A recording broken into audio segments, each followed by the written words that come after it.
Do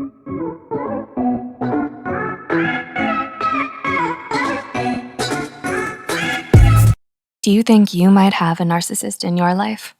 Relationships involving a narcissist can be difficult. And vice versa. This is because they have a superficial and alluring charm that feeds the empath everything they want to hear and feel without necessarily meaning what they say. This can lead to an extremely toxic relationship, as narcissists have a tendency to believe that other people owe them more than they're willing to give. Number 1, they think you owe them your time. Do you have time or space to yourself? Oftentimes, a narcissist will feel that your time belongs to them, regardless of any plans you have with other people. They may feel like you aren't treating them as a priority when you don't or refuse to drop your plans for them.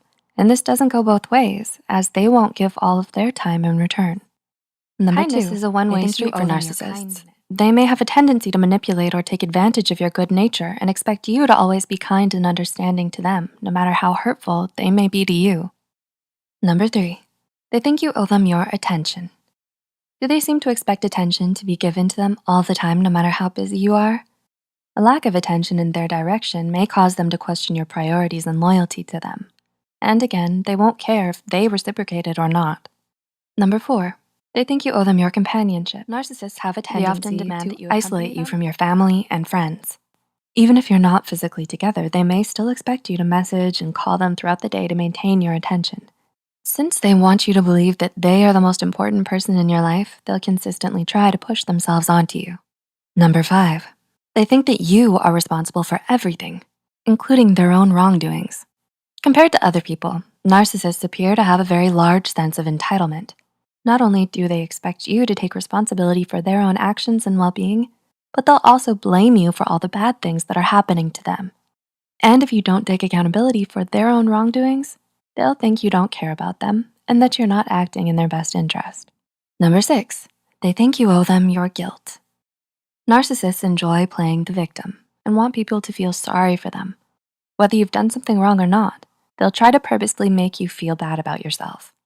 This repetitive cycle of blaming and guilt can lead you to having a lowered sense of self-worth, and ultimately, it can become the perfect gateway for them to manipulate you to do things they want you to do. Number 7, they think you owe them your ear to listen to them.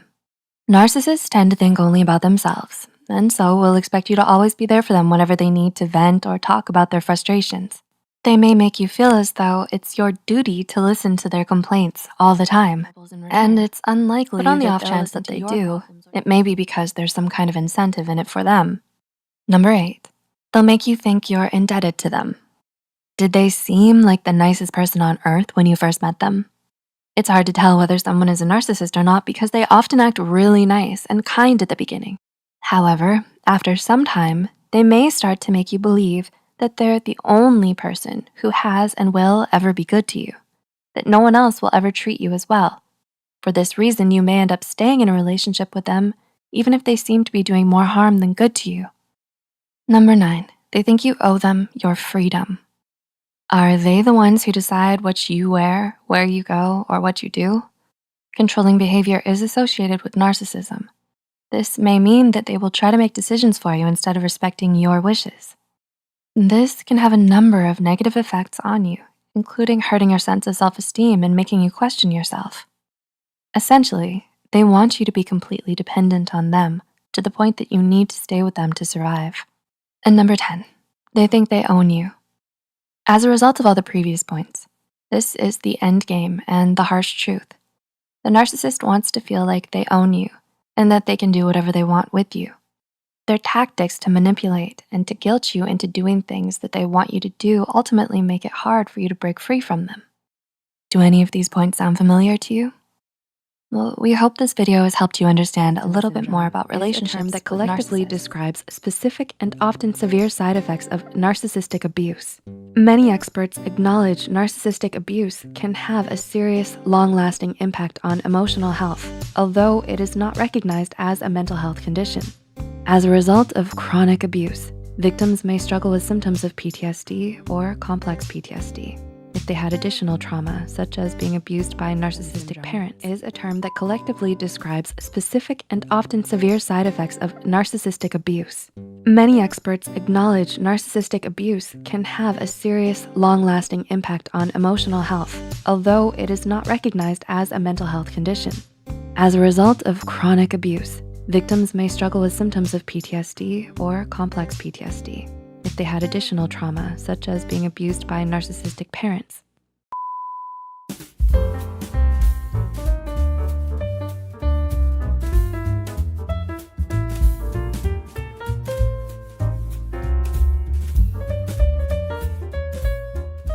With that in mind, here are 10 signs that might suggest you have narcissistic victim syndrome. Number 1, you felt like you had a perfect relationship with that person in the beginning. When you're in a romantic relationship, this type of abuse usually begins slowly, and it creeps up on you after you've fallen hard and are in love with your partner. In the early stages of the relationship, this is when the love bombing usually occurs. They may shower you with gifts and affections, and it can feel very intense.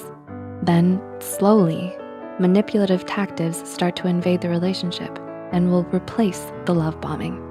In the case of narcissistic parents, they might also offer love, adoration, praise, and financial support until you do something to displease them and lose their favor. They use tactics such as gaslighting and silent treatment, which can leave you questioning your own sanity. And this is something that sticks with you, even after you've cut ties with that person. Number 2, you feel like you're walking on eggshells. A common symptom of trauma is avoiding anything that might make you relive that particular trauma, whether it be people, places, or activities that pose the threat to you. You may feel like you're constantly worrying and being careful about what you say or do around people because that is how you used to behave when you were around your abuser. You may present as anxious and introverted, especially when in the presence of other people, though you're simply acting out of extreme fear. Number 3, you may have experienced smear campaigns once the relationship ended. When breakups happen, it's common for people to take sides. This is no different when it comes to a narcissistic abuser.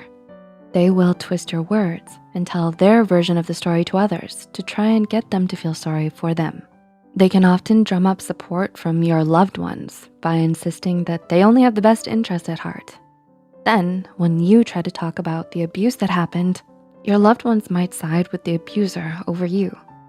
This can draw up barriers between you and the people in your support network and leave you feeling isolated.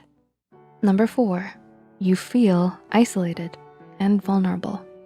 When no one will listen to you or your concerns, this can leave you feeling very much alone.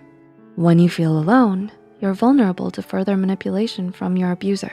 They may pull you back in with fake apologies, a hand of kindness, or by brushing their past abuse under the rug. This tactic, which is called hovering, is the perfect time to pounce when you're lacking in support, since you are more likely to doubt your perceptions of the abuse when you can't talk to anyone about it. Number 5, you've developed a pervasive sense of mistrust. Are you hypervigilant? Do you worry and get anxious over other people's intentions? The gaslighting techniques used by the narcissistic abuser may have contributed to how you view the world, and you may find that you have a hard time trusting anyone, including yourself. Number 6, you may engage in self-sabotaging and self-destructive behavior. Victims often find themselves ruminating over the abuse. This can enhance the frequency of negative self-talk and the tendency towards self-sabotage. Malignant narcissists will try and program you, conditioning you for self-destruction.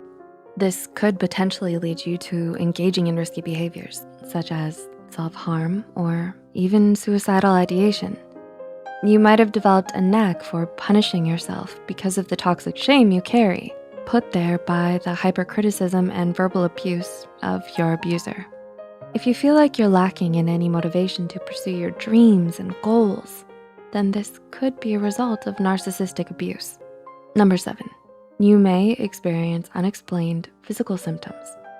Narcissistic abuse can trigger anxious and nervous feelings that can trigger physical symptoms.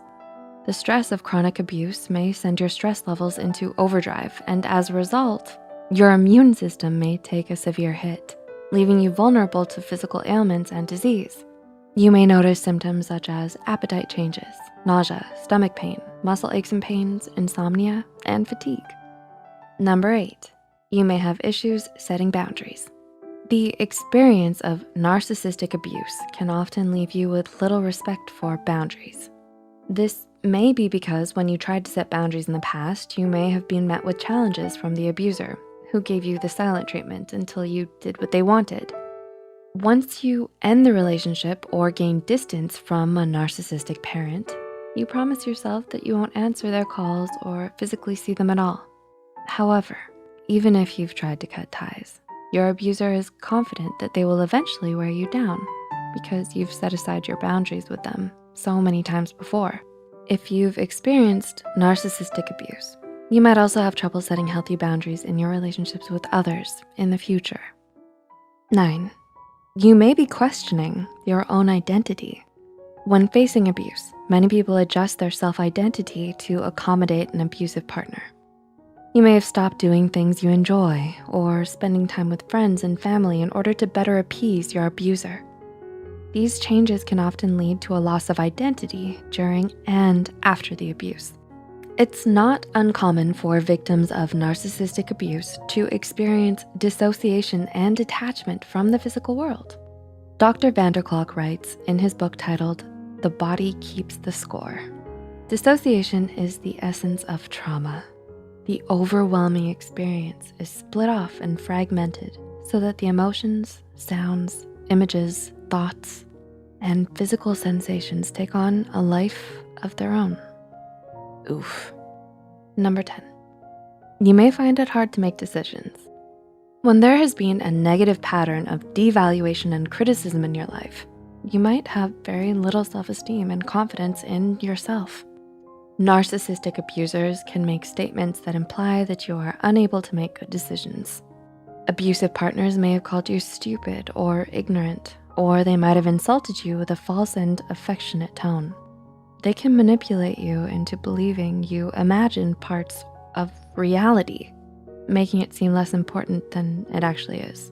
This type of cajoling and deceitfulness can affect the way you make future decisions. So, did you relate to any of these signs? Let us know in the comments below. I wanted to take a second to say that I'm sorry, hi, it's Amanda, the voiceover voice. I'm reading this script for the first time and I really related to it. So I wanted to add a point that in you taking the time to learn about narcissistic victim syndrome, you're empowering yourself. Once you know, you can grow. Acknowledging the effects of being in a narcissistic relationship is the first step to healing from one. As we close out, we wanted to say that not all abuse is linked to narcissism, and not all people with a diagnosis of narcissistic personality disorder will engage in abusive behavior. However, if you feel you might be a victim of this type of abuse, we encourage you to reach out for help. Talk to someone you can trust, like a good friend, a family member, or a therapist. It's not easy to leave an abusive relationship, but with the right support, you can move on with your life and start to heal from your past hurts. Like and share this video if it helped you and you think